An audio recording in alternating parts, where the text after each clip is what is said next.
Bismillahirrahmanirrahim. Assalamualaikum warahmatullahi wabarakatuh.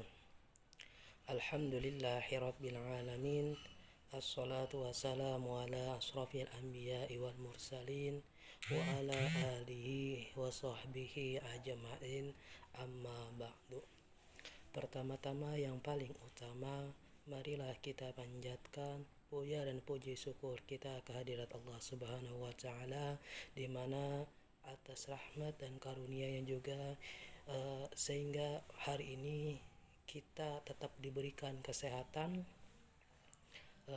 serta mudah-mudahan kita semua tetap dijauhi dari wabah COVID-19 ini. Salawat serta salam tetap tercurahkan kepada kehariban junjungan kita, Nabi besar Muhammad sallallahu alaihi wasallam. Mudah-mudahan kita nanti dapat bertemu atau dapat berkumpul beliau di padang yaumul qiyamah. Amin ya rabbal alamin. Sebelum memasuki pada tentang MDR mengajar dari rumah, izinkan saya terlebih dahulu memperkenalkan diri saya. Nama saya Yusuf Ramadan. Saya dari nomor MDR 9999, nomor urut 2663. Kali ini saya berstatus sebagai mahasiswa IAIN Palangkaraya pada program studi pendidikan agama Islam. Asal saya dari Sampit atau bertepatan dengan Provinsi Kalimantan Tengah, Kabupaten Kota Waringin Timur, Kota Sampit, Kecamatan Baamang, di Jalan Tidar Raya 3, Gang Langsat 4. Mungkin itu sekilas saya untuk memperkenalkan diri. Selanjutnya, latar belakang saya kenapa bisa mengikuti MDR ini atau mengajar dari rumah. Yang pertama, saya itu mengikuti kegiatan yang diadakan oleh Kemendikbud ini, mengajar dari rumah. Dari itu saya ingin ikut serta juga dalam hal kegiatan itu. Kenapa demikian? Berhubung tidak adanya kegiatan sama sekali yang saya lakukan selama itu, maka saya ingin mengikuti kegiatan tersebut. Karena juga kebetulan pada kondisi itu COVID-19, akhirnya semua kegiatan yang ingin dilaksanakan terhambat adanya jarak antara peserta lain dan peserta lain sebagainya. Makanya daripada saya tidak ada kegiatan sama sekali di rumah, saya mengikuti program kegiatan mengajar dari rumah. Setelah itu, setelah mengikuti kegiatan program dari rumah itu, saya mengambil sampel saya untuk yang saya ajarkan. Ada 3 peserta, 3 anak didik yang saya ajar. Yang pertama tepatnya di Jalan Tidar Raya juga, satu komplek dengan saya, dan juga ada di daerah Pasar Keramat itu 2 orang. Nah, jadi ada 3 peserta yang saya ajarkan selama kegiatan ini. Dari materi-materi yang diajarkan, adapun niat saya ingin mengikuti ini hanya saja membantu para peserta didik untuk kendala yang dia hadapi ketika pembelajaran dari rumah ini. Misal seorang guru memberikan tugas kepada peserta didik tersebut, karena terkendalanya aturan dari pemerintah juga tidak adanya tatap muka antara siswa dengan guru, akhirnya adanya pembelajaran dari rumah. Ketika itu memang kesulitan bagi seorang murid memahami materi yang diajarkan oleh guru. Kenapa demikian? Guru hanya memberikan sebuah materi yang singkat yang dia sampaikan melalui PPT, PowerPoint, atau materi-materi singkat yang ditulis oleh gurunya, atau juga video-video pembelajaran yang dibuat oleh guru tersebut. Nah, dengan demikian memang tidak adanya interaksi langsung secara guru dengan siswa, akan tapi hanya interaksi melalui sosial media. Maka dari itu adanya kebingungan dari siswa memahami penjelasan-penjelasan yang disampaikan oleh guru tersebut.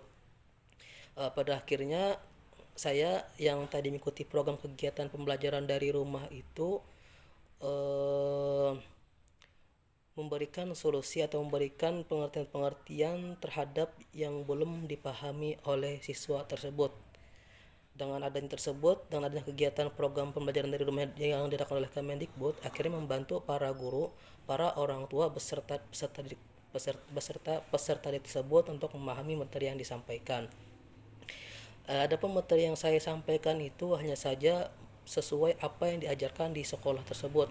Jadi ketika di sekolah tersebut ada mengenai tugas PR ataupun lain sebagainya, maka saya berperan untuk menjelaskan apa yang disampaikan oleh guru tersebut.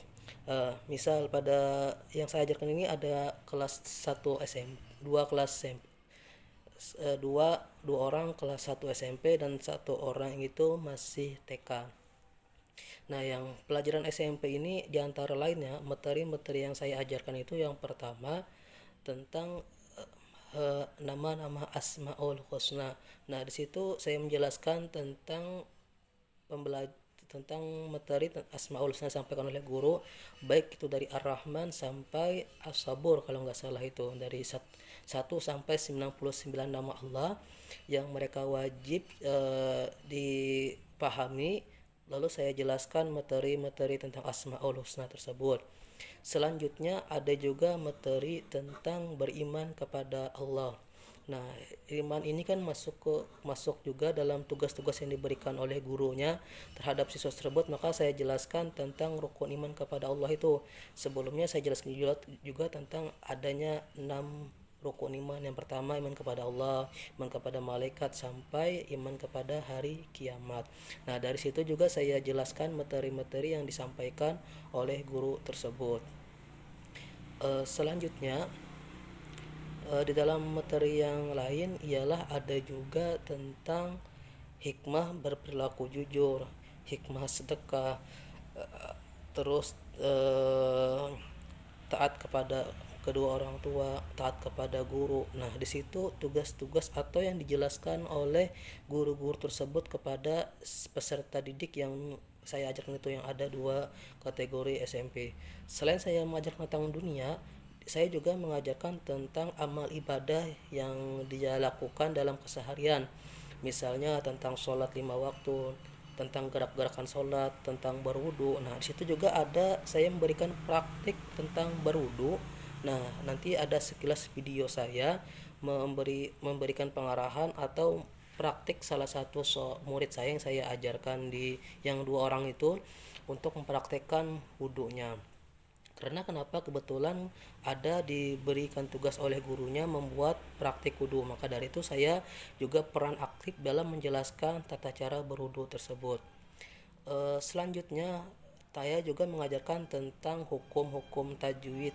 Nah, di mana hukum tajwid ini kan sangat sakral atau sangat penting ketika seorang peserta didik mempelajari Al-Quran, maka dia wajib mempelajari tentang makhrijul hurufnya, hukum-hukum tajwidnya. Apabila dari hukum atau bacaan itu salah ataupun ada yang kurang, maka dikatakan bisa merubah makna dan merubah arti yang ada sebagainya. Nah, maka dari itu dengan adanya program ini bisa membantu peserta didik dalam memahami materi-materi yang ingin disampaikan atau yang ingin dimengerti oleh peserta didik tersebut.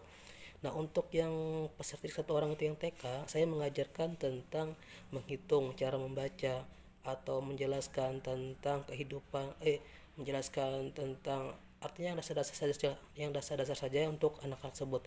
Lebih dominan saya mengajarkan tentang membaca dan menghitung itu karena pada dasarnya awal mereka untuk mengetahui atau menggali ilmu yang ada.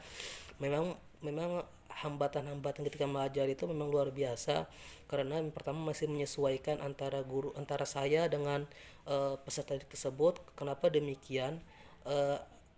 Artinya itu masih menyesuaikan antara cara guru mengajar kepada siswanya itu seperti apa. Maka dari itu saya pun harus bisa menyinkronkan atau menyeimbangkan menjadi seorang guru atau berperan penting dalam anak tersebut untuk materi yang disampaikan oleh guru tersebut. Nah, pada akhirnya dengan program seperti ini memang hambatan-hambatan itu memang luar biasa, tapi dengan seiring hambatan itu saya bisa mengatasi secara perlahan. Artinya satu persatu saya selesaikan tugas-tugas apa yang oleh guru tersebut, tugas-tugas yang begitu juga begitu juga materi-materi yang sulit pahami juga saya sampaikan. Akhirnya dengan cara setiap harinya saya mengajarkan dengan seminggu 3 kali, cara perlahan 3 murid itu memahami dan menyukai apa yang saya ajarkan. Akhirnya mereka ketagihan terus. Dengan adanya program ini memang sangat membantu untuk 3 peserta didik tersebut, apalagi dalam kondisi COVID-19 ini. Memang saya ucapkan terima kasih kepada Kementerian Pendidikan Kebudayaan atas adanya program seperti ini. Akhirnya juga bisa membantu para mahasiswa mendapatkan penghasilan lah itu namanya dengan secara seperti ini, dan juga bisa melahirkan generasi bangsa yang memang yang untuk kedepannya. Jangan sampai generasi bangsa kita ketika ada wabah COVID-19 ini terlena, artinya timbul jadi hancur lah gitu. Jadi kita sebagai pemuda, sebagai gerakan milenial yang ada, kita dapat berikut serta atau berperan penting dalam adanya pembelajaran seperti ini. Sangat saya banyak terima kasih kepada Kementerian Pendidikan beserta juga jajarannya ataupun lain sebagainya. Mudah-mudahan ini menjadi awal yang sangat baik untuk kita semua dan akhirnya kita juga dapat bekerja sama di tahun-tahun selanjutnya. Mudah-mudahan ini menjadi apresiasi bagi kita, terutama bagi masyarakat dan lain sebagainya. Nah, itulah perjalanan saya selama mengikuti kegiatan pembelajaran ini. Nanti ada sekilas video-video atau foto-foto yang saya sampaikan ketika pembelajaran yang ada. Berhubung memang kendala waktu dan lain sebagainya, untuk kali ini saya memang seperti ini saya sampaikan. Setelah di video ini ada beberapa slide atau pemaparan saya tentang materi-materi yang saya sampaikan kepada adik-adik kita, foto-foto yang ketika saya berdua atau bertiga sama dia, dan juga ada nanti praktik berwudu sesuai apa yang diperintahkan dari guru tersebut. Jadi kiranya bisa mohon dimengerti dan bisa dipahami untuk kali ini. Salah dan hilap mohon dimaafkan, karena kenapa yang benar hanya datang dari Allah Subhanahu wa taala, sedangkan salah hanya datang dari saya sendiri. Mohon kepada Kementerian Pendidikan bisa memahami, atau jajaran petugas yang ada ini bisa memahami video-video yang saya sampaikan. Saya akhiri dengan mengucapkan wallahul muwaffiq ila aqwamit thoriq. Assalamualaikum warahmatullahi wabarakatuh. Sekian dan terima kasih.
Asyhadu alla ilaha illallah wahdahu la syarikalah wa asyhadu abduhu wa rasuluhu. Allahumma jalni minat tawabina wa jalni minal mutatahhirin wa jalni min ibadika sholihin. Amin.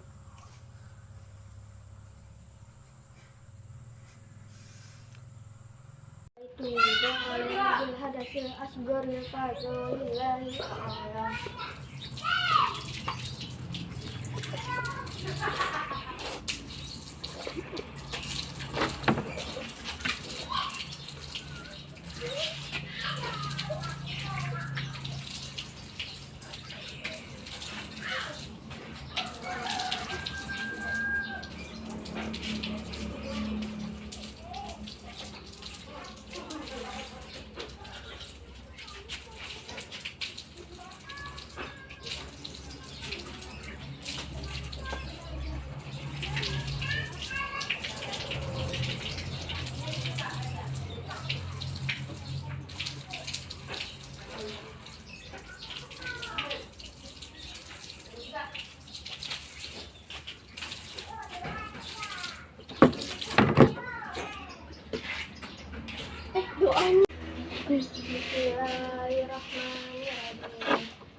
illallah wahdahu la syarika lah wa asyhadu anna Muhammadan